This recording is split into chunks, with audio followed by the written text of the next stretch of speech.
Assalamualaikum warahmatullahi wabarakatuh. Salam dan bahagia Bapak Ibu Guru Penggerak. Saya Anton Prastio ADW, calon guru penggerak angkatan 8 dari Kabupaten Seluma, Provinsi Bengkulu. Di sini saya akan memaparkan demonstrasi kontekstual visi guru penggerak. Untuk merumuskan visi guru penggerak, maka dapat dilakukan dengan pendekatan inquiry apresiatif. Pendekatan ini mengidentifikasi hal baik yang telah ada di sekolah dan mencari cara bagaimana hal tersebut dapat dipertahankan dan memunculkan strategi untuk mewujudkan perubahan ke arah yang lebih baik. Agar dapat menerapkan pendekatan inquiry apresiatif, maka langkah yang dapat dilakukan adalah dengan metode Bagja. Bagja terdiri dari buat pertanyaan utama, ambil pelajaran, gali mimpi, jabarkan rencana, dan atur eksekusi. Buat pertanyaan utama yaitu berisi pertanyaan-pertanyaan untuk menentukan arah penelusuran. Ambil pelajaran memandu bagaimana pengalaman positif dari individu, kelompok, atau komunitas lain yang akan dijadikan pembelajaran. Gali mimpi berupa narasi keadaan ideal jika prakarsa perubahan telah terwujud. Jabarkan rencana yaitu mengidentifikasi tindakan-tindakan yang akan dilakukan. Dan yang terakhir, atur eksekusi membantu transformasi rencana menjadi nyata. Berikut ini visi guru penggerak yang saya buat adalah terwujudnya peserta didik yang beriman, berkebenekaan global, bergotong royong, kreatif, dan mandiri. Untuk mewujudkan visi saya tersebut, maka saya membuat prakarsa perubahan, yaitu meningkatkan kreativitas dan motivasi belajar peserta didik melalui pemanfaatan teknologi. Adapun tahapan Bagja yang saya buat, yaitu yang pertama, buat pertanyaan utama. Pertanyaannya adalah bagaimana cara meningkatkan kreativitas dan motivasi belajar peserta didik melalui pemanfaatan teknologi. Tindakan atau penyelidikannya yaitu melakukan diskusi dengan kepala sekolah dan rekan sejawat. Yang kedua, mencari referensi dan praktik baik tentang cara meningkatkan kreativitas dan motivasi peserta didik melalui pemanfaatan teknologi. Selanjutnya yang ketiga, mencari tahu karakter peserta didik berdasarkan asesmen diagnostik. Yang kedua, ambil pelajaran. Pertanyaannya yaitu 1. Siapa guru yang ahli di bidang teknologi dan selalu memanfaatkan teknologi dalam pembelajaran di kelas?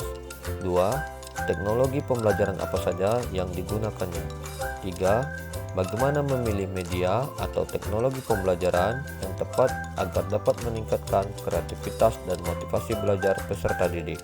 Tindakan atau penyelidikannya: pertama, mencari referensi tentang tokoh guru yang ahli di bidang teknologi. Yang kedua, mencari referensi berupa media atau teknologi pembelajaran yang sesuai dengan peningkatan kreativitas dan motivasi belajar peserta didik. Yang ketiga adalah gali mimpi. Pertanyaannya antara lain, yang pertama, apakah pemanfaatan teknologi dalam pembelajaran dapat meningkatkan kreativitas dan motivasi belajar peserta didik? Kedua, bagaimana agar pembelajaran berbasis teknologi dapat diterapkan pada guru yang mengajar di kelas lain? Ketiga, apakah ada keterkaitan antara pemanfaatan teknologi dalam pembelajaran dengan dimensi profil pelajar Pancasila? Tindakan atau penyelidikannya antara lain: 1. Membuat lembar observasi tentang kreativitas dan motivasi belajar peserta didik. 2. Melakukan kolaborasi melalui tim teaching untuk memberikan pembelajaran berbasis teknologi.